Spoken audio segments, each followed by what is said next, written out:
بیا که امشو شب ما عرض شادی و صفاست، دلا همه بی غم و خوش، عشق توشون بریاست.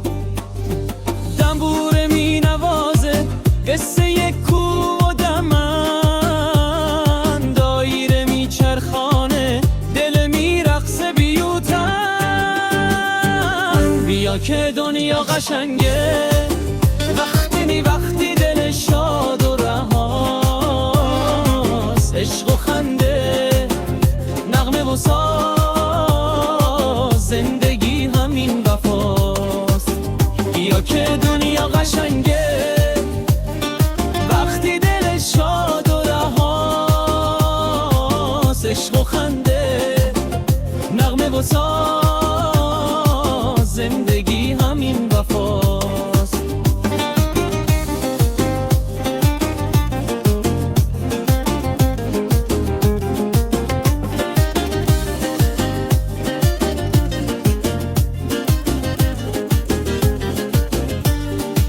چای دم کرده ی مادر،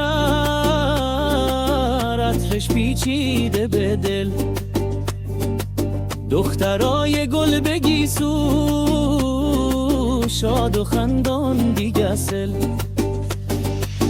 پسران با کف و شادی ضرب دل ها میزنن، هر کسی آواز میخوانه قصه ی دل میشنن. نور ماه و ستاره ها شمع محفل میشنن، قصه های قدیمی توی دل ها میزنن.